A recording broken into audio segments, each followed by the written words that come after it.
Good evening and welcome to the Kim B. Davis Show.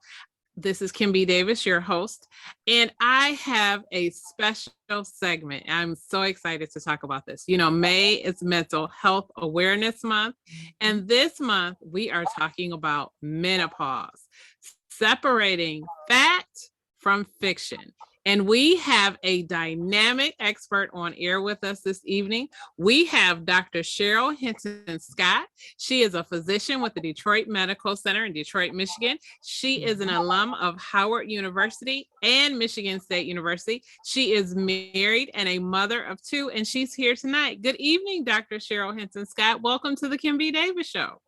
Good evening, and thank you so very much for having me this evening. I really appreciate it. Well, thank you for being here because we want you as the expert to break down this very intriguing topic for us. Okay, so I'll do my best. All right, thank you. So friends of mine, we're approaching that age and we were talking about menopause, what it's like, the things that we are experiencing.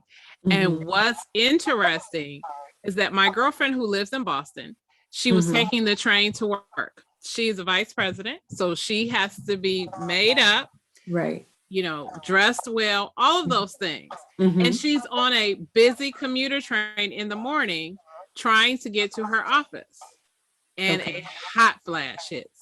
And she's like, oh, I'm sweating in the train. There's all these people. It's wintertime. You know, she's dressed in her winter gear for a Boston winter. And she's like, what do I do? Do I start stripping? And we started laughing and joking like, girl, you gonna start stripping and everybody's gonna think you doing a strip show or they're gonna think you what's wrong with you. Oh, she's having a mental breakdown. She's on the train. She's like, I'm just having a hot flash. Right. Dr. Hinton, talk to us about what menopause is, first of all. Please help define it for us. And then talk about what hot flashes are. Why do they occur during menopause? And then we'll go into some of the other symptoms. Okay, well, let's just start out with the definition initially, and it's quite simple. Menopause is the absence of a cycle, absence of a period for 1 year.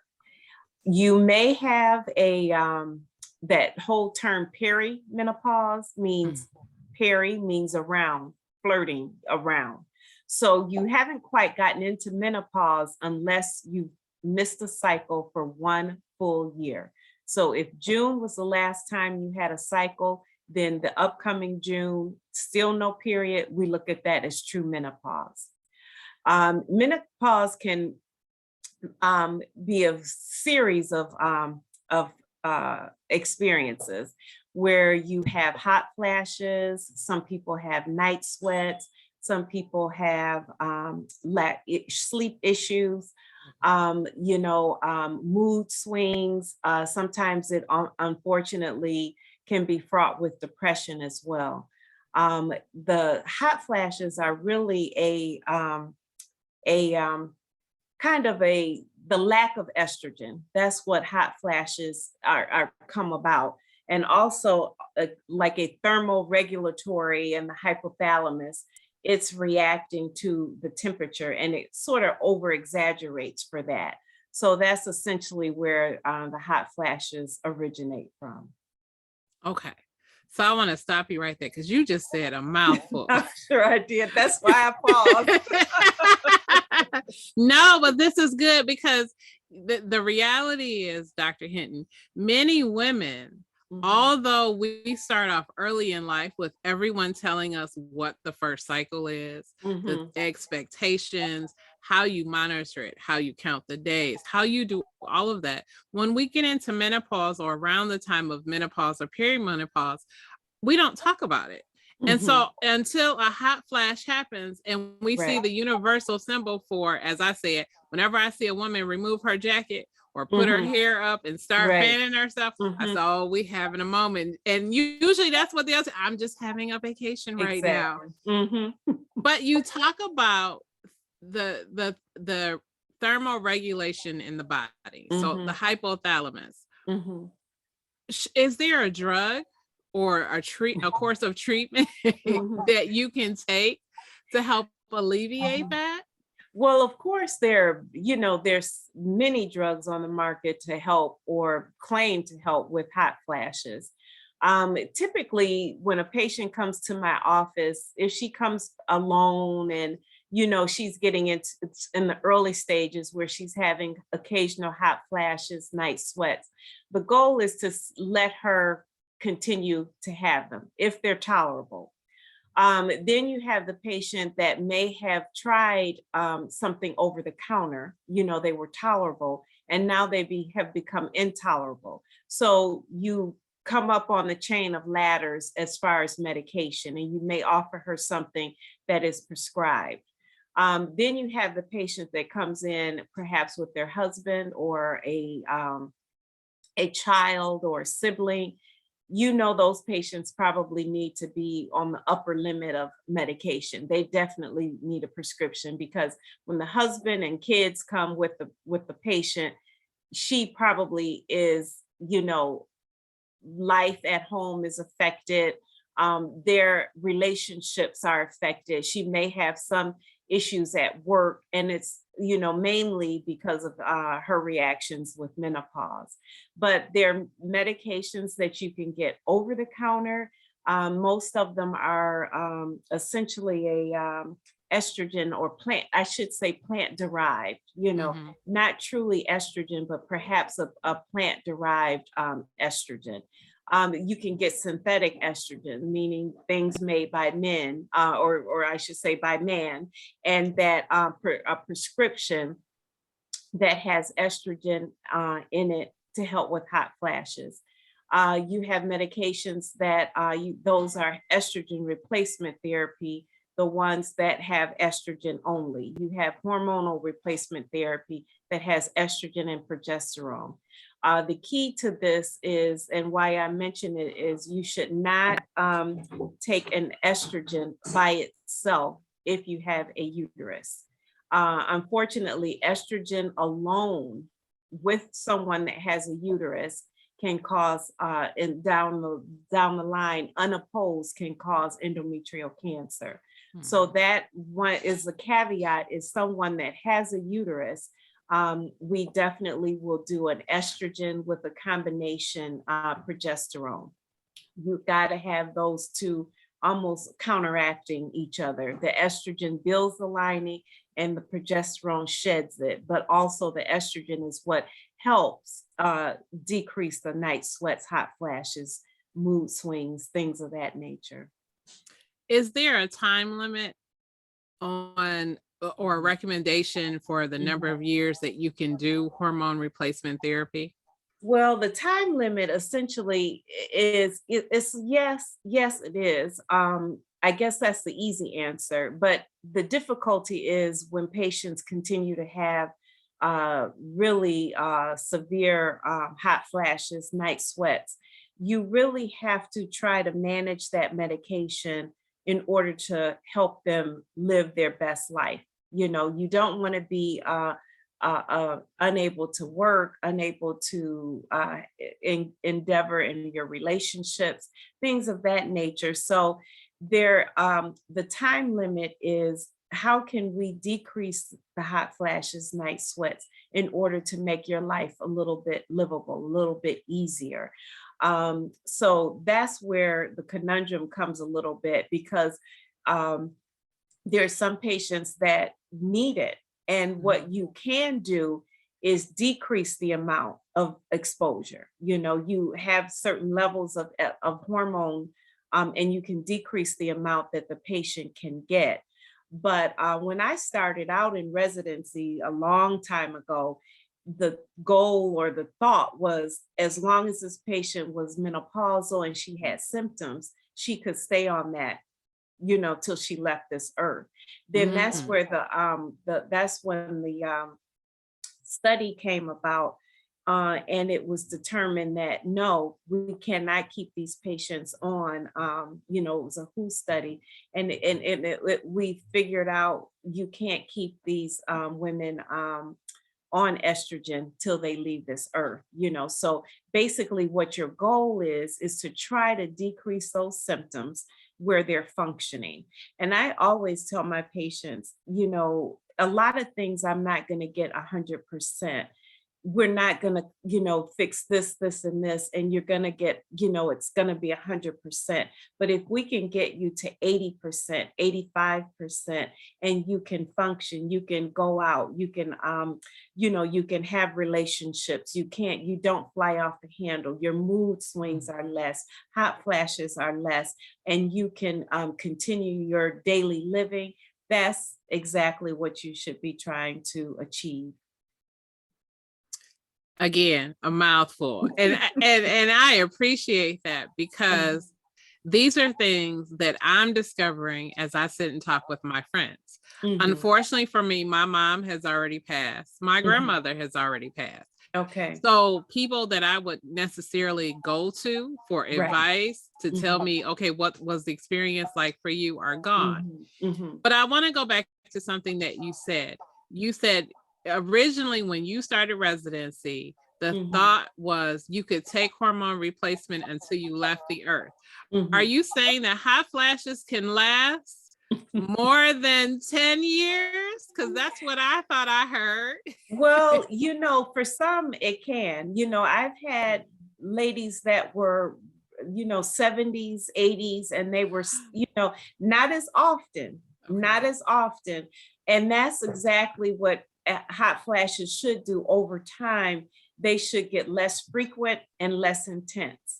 So as far you may, I do have some women that still, they after 10 years, they still have a hot flash here and there. They have a moment, and then they may not have another moment until, 3, 6, 10 months from that. But yes, you can still, it's not that magic number of 10 years, it's all over. You still may continue to have, I call it throwing a hot flash every now and then. That can still happen. So this is scary. This is why we do the show, to find information. So now I got to text all my girlfriends. Guys, we could be in our 70s and have a hot flash. Well, let's hope not, but it's possible. Absolutely. We don't want to. Okay. So I also want to go back, because you've given us a wealth of information, and we so appreciate you being here, Dr. Hinton. Well, you talked about when women come in with their families, their children, their spouses. Right. And I know, because I've had conversations with people who will talk about menopause and how your sexual desire may dissipate. People will say mentally, you might feel all over the place. You mentioned depression. Some people develop anxiety, and other people feel like they have lost their mind. And I've talked to a few people who've said, my hormones are all over the place. I'm raging. I'm angry. I don't know why I'm angry. I just know my hormones are all over the place. Right. Is hormone replacement good for that, or is that another course of treatment? Well, you really have to look at the patient. It's individual. Because some of my patients, I'll try, some replacement to see, we may start out low dose, which pretty much I almost start out low dose. And then there's some, we've already tried A, B, and C, so maybe we better go mid-range, and see how that helps. And then I can always taper down. But the thought, you want to start at the lowest dose, and if you need to move up, that's possible. But yes, the hormone replacement or estrogen replacement therapy, it can help with those symptoms that you have. But the other side of it, you have to make sure that the patient is not depressed. You have to make sure and I'm just putting this out there, you have to make sure that this is not a psychosis, or this is not a bipolar, or, things of that nature. How do you do that? You may need to encourage, if the medication may not be helping the patient, or your first thought is this may not be, hormones all over the place. You may have to, gently suggest to your patient that she may need to see a psychiatrist or, a therapist. And I usually, will always when there does not seem like there is a lot of underlying issues, then, that might be someone that needs to seek care. Okay. Mhm. And that is a good point, because I always tell people, if your body is hurting, your mind can hurt. And if Right. you're having bad thoughts, Mhm. recurring thoughts, whatever it is, even if it's just general sadness, general negativity, whatever it is, Right. you're not Mhm. happy, go see a doctor for Right. your mind Yes. and get yourself tested. Maybe it's just Mhm. talk therapy, maybe you need a medication or Mhm. some other course of Right. treatment. Mhm. So we've talked a lot about some general things about what menopause looks like in terms of symptoms.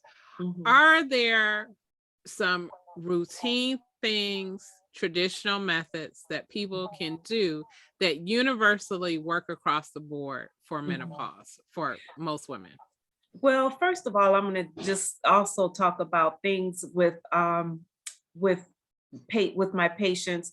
They seem to have what we call triggers. For Mhm. example, some people, their trigger is alcohol, usually like wine, Mhm. some people it's chocolate, Mhm. and or a situation that might be uncomfortable, that brought you some anxiety. Those are some of the triggers that bring on menopause. And the things that, if I need to start out with something over the counter or even something prescribed, I always tell my patients, they do talk about soy, which is a supplement that you can take daily. They talk about healthy eating habits, avoidance of the wine, avoidance of the chocolate. And some of my patients is like, on Friday, I'm going to take that risk. I know I'm going to have that hot flash, but I'm having my wine, um, and exercise is a big thing too. That is, it, decreases the, sometimes the anxiety slash the hot flashes. Okay, so Dr. Hinton, my girlfriend, she is going through menopause, and her doctor told her to stop drinking coffee. And I went, "Ooh, Yeah. egad, that's terrible. Like, you Right. just need to stop." And she said, "Well, I drink decaf now." I'm like, "That's not even coffee," Yeah, but we're and not that's gonna go there. right. Yeah, and that's one thing as well as caffeine can be a trigger for others as well. Mhm. See, that's a terrible thing. I Mhm. hope that God does not bless me with that. But you talk about triggers, and Mhm. you talk about different things that you can eat, but you Mhm. also talked about the benefits of exercise. Did Mhm. I hear you correctly that you said that exercise can help minimize the anxiety slash hot flash because you are actually working out and your body is releasing endorphins? That's correct. Okay. Mhm. Exactly. So also for women in menopause, I've Mhm. also heard that bone density Mhm. lessens. Is that correct? That's correct as well. And that's essentially when we, start looking at that bone density testing.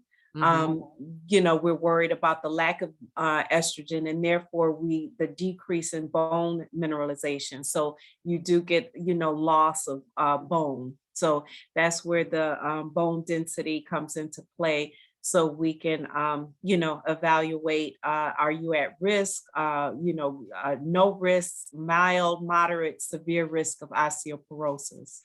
Okay. Mhm. Would you suggest to women who are at risk? I'm sure either they were taking over the counter Mhm. supplement or some form Mhm. of treatment prescribed by you. Would you Mhm. also suggest weightlifting? Because I've heard that Mhm. weightlifting is great for older women to help build up muscle, to build up Mhm. tone, and that Mhm. helps. Is that true? Yes, that's true. It does help build up the tone and the muscle, and also, just movement. The helping the joints and helping the bone to stay stable. So we need to stay active. That's correct. Mhm. What role does water play in Mhm. menopause, or does it play? Well, that's a tough one because water just plays a role in everything. I mean, just when it comes to your health. So, it's not so much what menopause and water, but water is just healthy all the way around for you. Whether you're in menopause, whether you're 20 and you're not in menopause and just, being active 20, 25 years old, water just goes a long way in any, situation as far as drinking it for your health. Thank you for that. I talk to a lot of older women who will say, "Oh, I used to drink lots of water when I was younger, Mhm, but now I don't necessarily drink as much water." So I was mhm. wondering if there was an issue. I think it's just, maybe they, have gotten out of drinking water or found something else that they like better. But water is still very important at any age. So I would probably say keep it up. You want to make sure that you drink enough water per day, and that just helps, kidneys and your vascular system. Especially coming to the doctor's office, you want to make sure you push those fluids because you don't really want anybody tapping on your arm 10 times, and you don't want them trying to find a vessel, and that's Mhm. essentially because you're dehydrated. So keeping that vascular system going, uh that's being hydrated is behind some of that as well. Okay. That's good to know because when we get older, we develop all kinds of different diseases from Mhm. diabetes to heart Right. disease to high Mhm. blood pressure.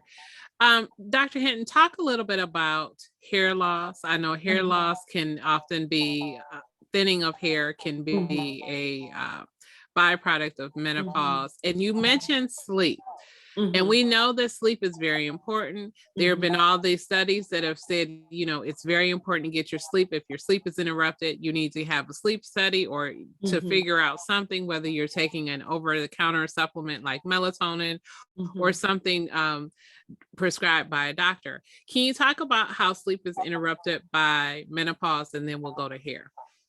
Well, sleep is interrupted, just when you are having a night sweat, which essentially is a hot flash in the day, but you are interrupted because of the heat, Mhm. and perhaps you've got, your comforter, and you may have a blanket or sheet. And and I go through this as of now, that one leg comes out, and then the comforter gets kicked off, and then the next thing you know, the sheet, the blanket, they're off. And then a few minutes later you're cold or you're Mhm. chilly. So Mhm. now come maybe the comforter stays off, but the blanket and the sheet comes back on. So just the idea of having this heat register, just being hot, you're thinking it might be your environment, the room, is the heat up high, or, I've got too many covers. I mean, that in and of itself, waking up, just being so hot. And sometimes you may have a little bit of effort, breathing, just, trying to catch your breath. Those things wake you up from your sleep.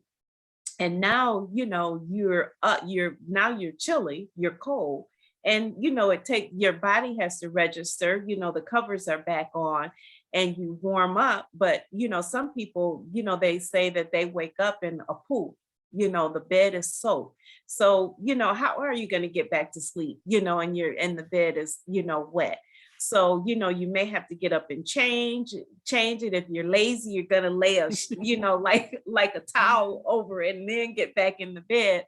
But those are things that just disturb your sleep. And sometimes people, they start out well, like 11, 12 o'clock, or even maybe 1 a.m. They go to bed, no problem. But 2, 3, 4 hours later, they're up.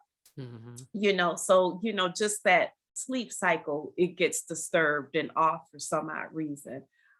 So those are some of the things. While just having the lack of sleep, or you know interrupted sleep is a little bit, and I won't say totally, but it's a little bit of not having sleep at all sometimes, because Mhm. you can still be quite exhausted when you're up for a few hours in the night, you're, 3 a.m. and then all of a sudden it's 5:55 and you're sleeping real well, but you've been up and now the clock is off at 6 a.m. So, Mhm. you've lost a few hours of that evening.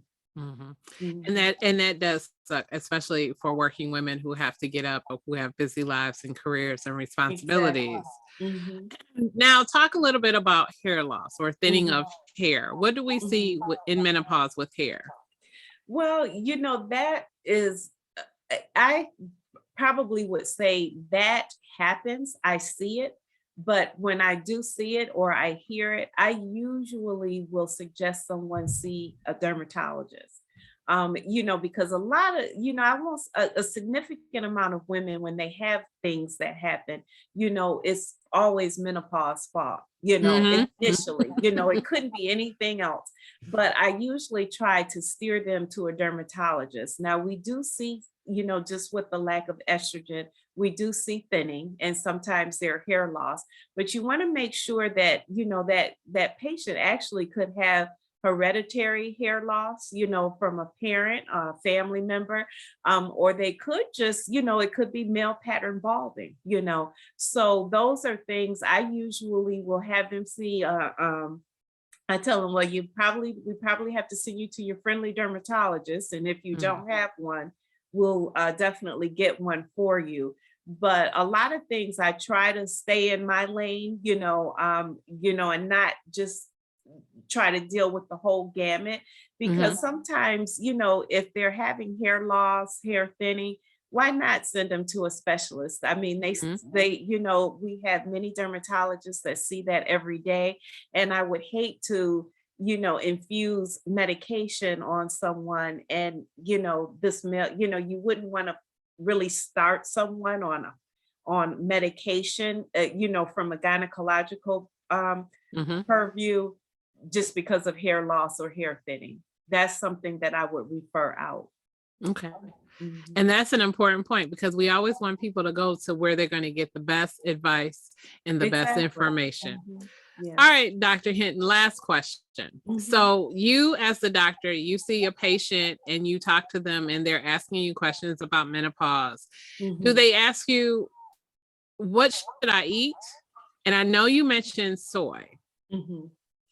Is there should we incorporate more leafy greens, more Right. Mhm. vegetables? Can you Mhm. talk a little bit about that? Well, diet is important, because that it just helps with the metabolism. Unfortunately, our metabolism is a little bit slowed as well. So eating things, that will keep that metabolism going, fired up, and also that colon going. So you want to make sure that you have your green leafy vegetables, you want and your fluids and your legumes, things of that nature. You want to make sure that roughage, you keep that, Mhm. being able that fiber, Mhm. to being able to making sure that colon works. Okay. Mhm. Excellent. Should we rely on over the counter supplements more than Mhm. leafy vegetables? I often ask this question because a lot of times people will say, well, I can just go to the store Mhm. and buy a bunch of vitamins to mimic Right. what's in Mhm. a vegetable. Which Mhm. doctor, in your opinion, is better? I think it's better to, of course, it takes more work, and I work too, and I don't like prep. I'm not a cook. I guess if I ever hit the lottery, I think the first thing that, and we talk about houses, cars, I'm getting a chef. All you right, know. now I'm not So mad at you. so so it's easier to get it out of a bottle, but basically you need to go to your grocery store, somewhere that your fresh fruits and vegetables are present. And you need to consider, getting doing your steamed, or doing your baked asparagus, things of that nature, or steamed asparagus, or and it's always better, natural, so I hear about the supplements and your vitamins that it's almost like a cup of whatever, or 8 oranges or things like that. But all, to have it and eat it, in its native form is best. Thank you so much. Mhm. Dr. Hinton, you have provided us a wealth of information. Thank you for being on the Kim B. Davis Show. Before you go, tell us how we can reach you so we can find out more information if we have questions. Sure. My office is in Bingham Farms, which is at 13 and Telegraph, or I should say Telegraph and 13 in Bingham Farms. And if you ever need me, you can always call our office, which is 248-290-0390. Give us that number one more time. 248-290-0390. Thank you, Dr. Hinton, for being on the Kim B. Davis Show. It has been a pleasure. We hope that you'll come back and continue this conversation with us at another time. I sure will. And I thank you so much for having me. Thank you. Thank you guys for tuning into the Kim B. Davis Show. You know, you can find me on Facebook, Twitter, Instagram, Snapchat, TikTok, LinkedIn, everywhere on social media. And it's Kimberly Batchelor Davis. Batchelor is spelled Batchelor. You can see this show on youtube.com/Kimberly Batchelor Davis. You can hear this show on Apple, Spotify, Stitcher, Google, and Wisdom. And you can learn more about me as an author at kimbdavis.com. Thank you again for tuning in. I hope to see you on our next episode. And as always, remember, be magnificent.